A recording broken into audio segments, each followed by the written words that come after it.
إنه برقتي رحمتاني بسم الله جرين دبي جلق بدي مكا رب العالم وقدد رحمة ساكي ساواك كتم فدي دبي وان لنا لا فسك بدي نسيك بابدو ويقول أمدي أكما ذاكي أكنكم بيت بدي القاكو جلقبو كي مرتي بدي ربي لو قرقار سيفدني وادو بدا فني جعل خلق محمد نالو فرقة رحمتاني أفضل صلوات الله الرحمن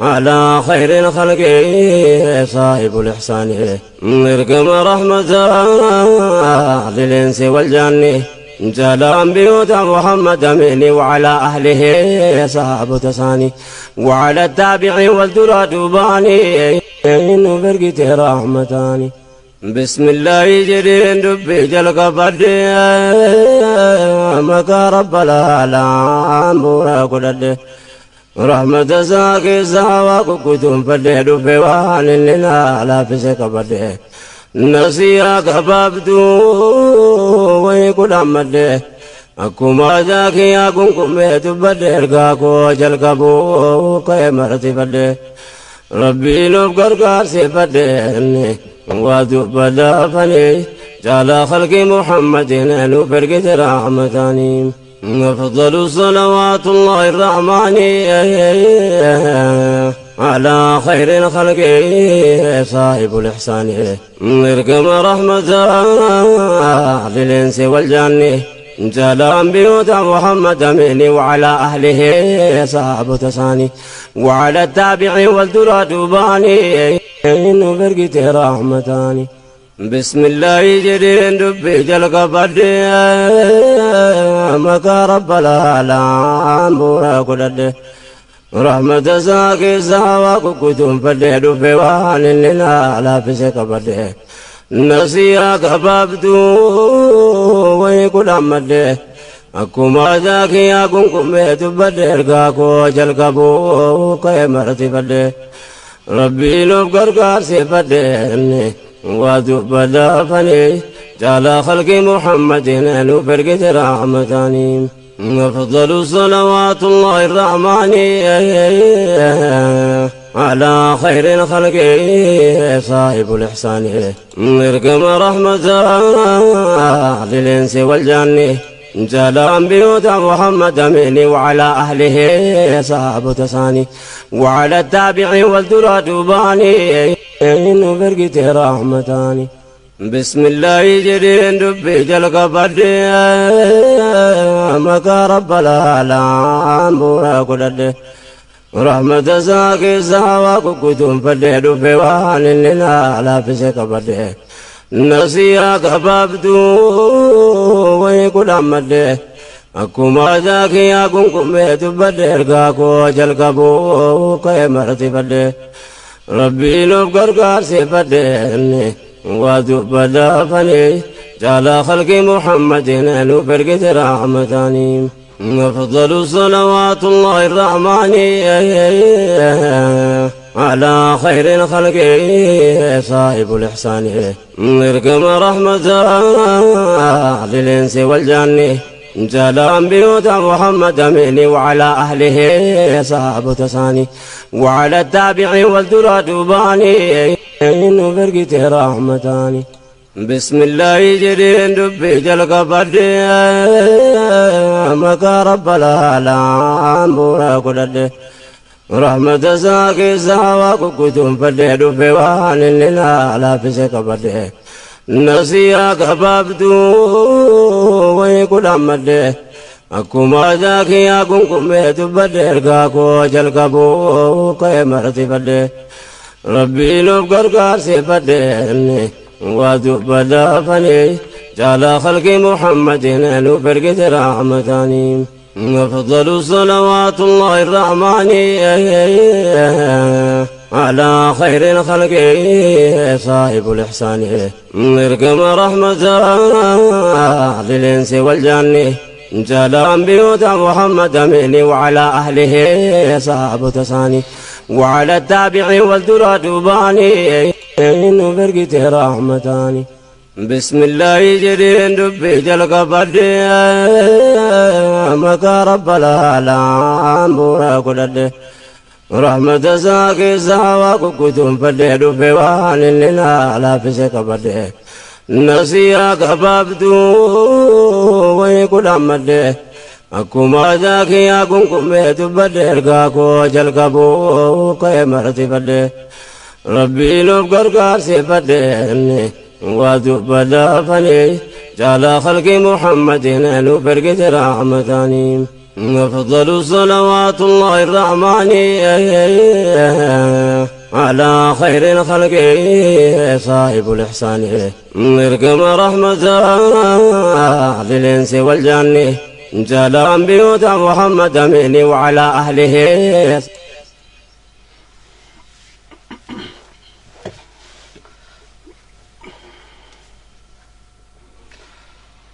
بسم الله الرحمن الرحيم السلام عليكم ورحمة الله تعالى وبركاته أكم جرتن المان رومو كان الدنيا رترقمتن هندي كيسانو إيغا باتين كوني باتي رمضانتي إن شاء الله رمضان كريم تصوم وتفطر على خير ربين كان برنا كان بره هيجري ربين واغدو ورنا غان قبي ورنا غان هيكة ربين واتاسسو soomana gaarii kan niyyaadhaan tsoomnu kan qaamaa qalbii keenyan onnee keenya keessatti tsoomnee akkasumatti rabbiin waan inni feen irraa rabbiin nu qabu nu eegu dhukkuba amma barana ummata keenya dararaa jiru addunyaa dararaa jiru kan humarayyuu rabbiin nurraa qabaneessu rabbiin akkuma baatii ramadaanaa keessa rahmata jiredhanii rabbiin rahmata isaa nuuf haa buusu egaa niyyannee gara soomanaatti seenaa jirra soomana gaarii ummata oromoo maraaf akka ta'u keessattuu qabsaa'ota oromoo warri qabsoo eenyummaa isaaniitiif biyya isaaniitiif wareegamtan hundi keessaniifiyyuu ramadaana gaarii isiniin jedha kan bara nagaa kan fayyaa kan badhaadhinaa akkasumatti kan bilisummaa kan walabummaa keenya rabbi nu haa godhu warra mirga dhabee otoo hin taane warra mirgaan gale rabbi nu haa godhu hundi keessaniyyuu warri natti gadditanii jiraattan dhiifama walii haa goonu dhiifama rabbiif jecha naa godhaadha yoo isinitti balleesse dhiifama isin gaafachuudhaaf hin dhufe akkasumatti immoo egaa namni hundinuu akkuma beeku hamma waan dhiifama gaafachuu namoota gaafannu yeroo dhiifama jennu namni waan balleesses yoo balleessuu baates amantii islaamaa keessatti ramadaan irratti namni hundinuu otoo hin beekinis otoo beekuus walitti mufachuu danda'a so kanaaf dhiifama kan gaafatamu ramadaan kariim isiniin jennaa yeroon kana jedhu irratti namoota beeytee dhiiga namaa dhangalaasanii fi lafee namaa cabsanii ni miti kan jechaa jirru obboleeyyan kiyya ka wajjiniin oollu ka wajjiniin bullu akkasumatti waa'ee ummata keenyaa waa'ee ummata beelee waa'ee ummata daangarraa buqqa'ee irratti warri waliin beeytee akka malee wal hubannee jirru ummanni keenya ammas wanni haqa nuti qabnu irra dhaabbanne nuti ummati keenya qe'ee isaanirraa buqqa'ee akka nuti har'a soomana gaarii soomuudhaaf waan gaarii manaa qabna obboleeyyan keenya immoo bakka itti sooman hin qaban waan itti faxaran hin qaban bishaan hin qaban warra kanaaf ammallee sagalee ta'uun nu barbaachisa yeroo soomana kana keessa isaanillee garagarree yaadachuun nu barbaachisa jalqaba ramadaanati inshaallah buru ramadaani ni eegala burraa kaasee ramadaana jedhee yaada kanaafuu niyyadhee jiraa ganama soomuudhaafi wannin ummata oromoo maraaf dhaggeeffattoota kiyya maraaf yaadu yoo dandeessan ummanni oromoo marti maanguddoonni sheekotiin oromoo hundi keessaniyyuu sadaqaan bakka tokkotti bahee ummata harargeedha fi daangaa oromiyaatirraa buqqa'eef akka oolutti sadaqaan amata kanaallee akka waan kanarratti xiyyeeffatamee ammaan irratti hojjetamee sadaqaa ummanni keenya bishaan dhugaatii otoo dhabaa jiru ummanni keenya bakka haala hamaa keessa jira ummata sanii fi wantoota barbaachisaa ta'u bakka hundatti yoo bakka tokkotti ummanni oromoo bakka tokkotti akka buufatu akkaawuntiin tokko akka banamu akkaawuntiin tokkoon banamu kana keessatti ilmaan oromoo rakkoo hammeenya keessa jiran kana at least waan biraa miti ilma namaatiif wanni barbaachisaa bishaan qulqulluuti bishaanuma qulqulluu akka isaan argachuu danda'an irratti yoo hojjenne gaariidha. Warri rabbi isin yaa laaffisu nu biraa ramadaanni sa'aa dheertuudha. Waan rabbi laaffisuuf jecha immoo sa'aatiin kun baay'ee uumaa namatti dhaga'amu yeroo jalqabaa fi yeroo duraa namatti dhaga'ama. Garuu haa ta'u egaa haga rabbii waan nama hin dandeessifne hin qabu. Na ilmi namaa waa hedduu danda'a, rakkoo ni danda'a, garuu wanni hin dandeenye quufa qofa hin danda'u. Rabbiin waa hunda akka nuti dandeenyu nu goosite quufa hin dandeenyu. Yeroo quufne waan baay'ee dubbannaa, waa hedduu ofirra garagarree yaadannu rakkina keessa dabarree fi so amma immoo hunduu rakkina kana akka yaadannu akka namni quufee jiru kun namoonni akka rakkachuu danda'an rabbiin akkasi kanaaf ramadaana kana akkasuma rabbiin amrii dabarse yookaan immoo ajaja kenne jechuudha. So kanaaf iyyuu baatii kana keessatti mee hundumti keenya yoo qabnee warri har'a beekte biyya faranjii fi biyyoota qabeenya qaban warri manni isaanii ni hir'anne maatii manni obboleeyyan keenya manni isaanii ni hir'ataa ni dheebotanii ijoollee waan nyaattuu qabdu waan dhugduu qabdu jedhanii yaadachuudhaaf baay'ee ji'a ramadaanaa keessa eenyuyyuu nama hundayyuu kan wal qixxeessu jechuudha. Akka karoona nama addunyaa guutuu wal qixxeesse. So ramadaan immoo ummata muslimaa qabeenya abbootii qabeenyaa fi harka qalleeyyii wal qixxeessa jechuudha waggaa waggaadhaan. Kanaafiyyuu galatoomadha waan dhaggeeffattanii fi sheerii waliif godhaadha. Ramadaana gaarii isin haa ta'u. Jabaadha ilmaan Oromoo, qabsoon keenyatti fufaa. Oromiyaan ni bilisoomti. Yoo biyya boru bara itti aanu yoo rabbi inshallah warra biyya qabaatee warra beeytee biyya ofii irratti nagaan kabajatu rabbiin waa taasisu. Warra Oromiyaa irratti Oromiyaa walaba taate irratti raayyaaf hanga bahanii ummata barsiisan sodaa tokkoo fi wannoo tokko malee warri isa faana jiranis akkasittiin inshallah. Egaa kanuman jechuu dhufe nuuf kalchaadha. Waan baay'eellee jechuu hin fedhu waa'ee amantii irratti ani nama irra caalaa gara hamma dandeettii kiyyaatti gara siyaasati warri amantii keessa hordofanii warri waa'ee amantii gadi fageenyanii baratanii isaantu waa hedduu dubbachuu danda'a. Haa ta'u immoo nutis waan ofii keenyaa of ibsuudhaaf uummata keenyallee dhaamsi kiyya guddaan uummata keenya kadaan garraa buqqee kawalloo keessatti har'a ajjeefamaa jiru uummanni qeerraa buqqee jira.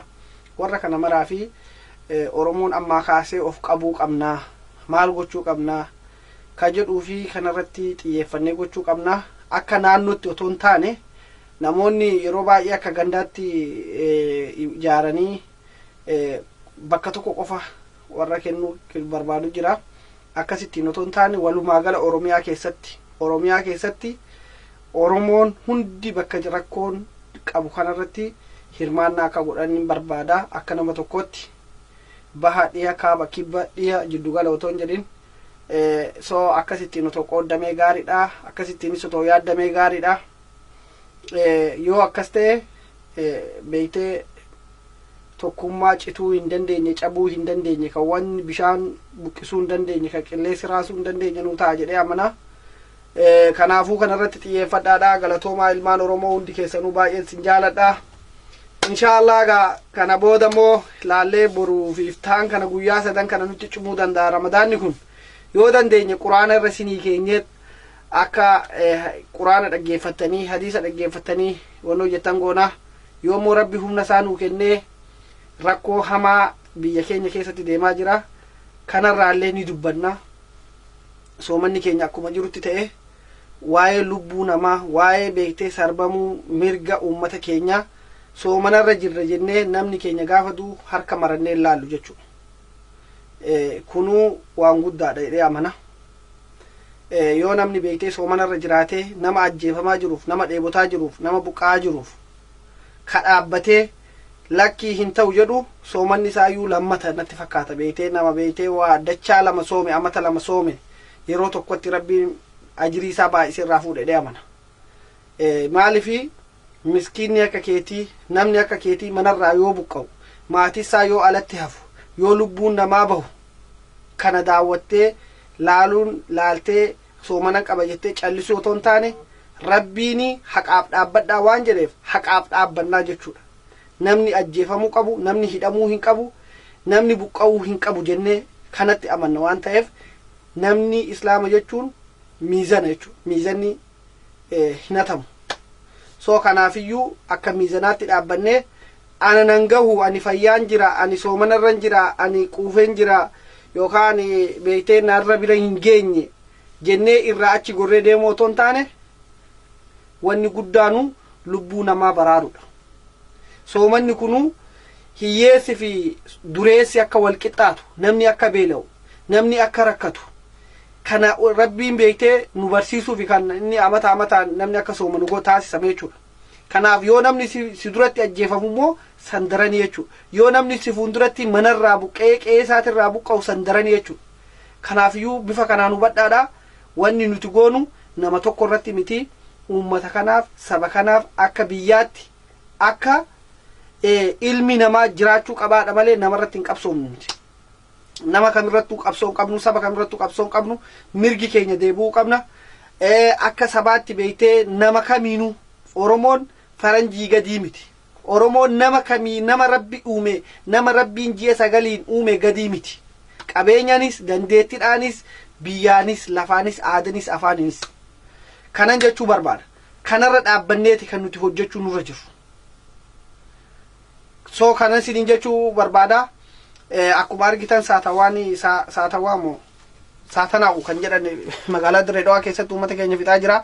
Uummata keenya irratti ijaaramaa jiranii warra kanas callisnee teenyee ilaaluun nurra hin jiru. Harka marannee ramadaana jennee akkanatti harka marannee teenyee ilaallu otoo namni du'aa jiru otoo namni soomanaan jiru otoo ajjeefamaa jiru namni beeytee karaa waa bitachuu gabbahee ajjeefamaa otoo jiru harka marannee ilaaluun hin danda'u jechuudha. Beeytee soomanni keenyaa cabe jechuudha. Otoo obboleessi kee du'uu kalaaltu otoo obboleessi kee aannan ijoollee dhaabituu deemaa jiru otoo dubartiin daa'ima ofiitii beeytee ruuza bituu deemaa jirtu yoo ajjeefamte kana beeytee soomana qabannee ilaaluun sirrii miti.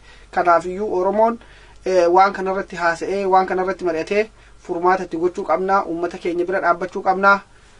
Salaamu alaikum wa rahmatullahi ta'ala wa barakaatu. Sheeka fakkaadhetiin jira har'agaa kunu akkanumatti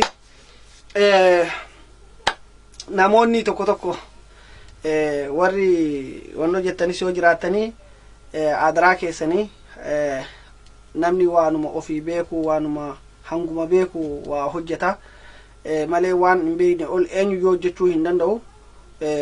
So akkasittiin waa hundaa hubannu.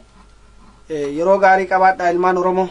Amma gaa waa xiqqoo ishii bishaan faa dhugneeti boru gaa itti wannoo itti kaanaa jechuudha. Ganama sheexanni hidhamee jira.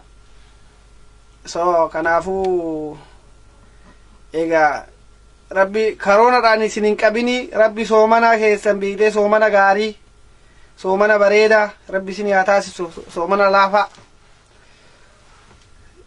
Yeroo gaarii qabaadhaa Oromoo.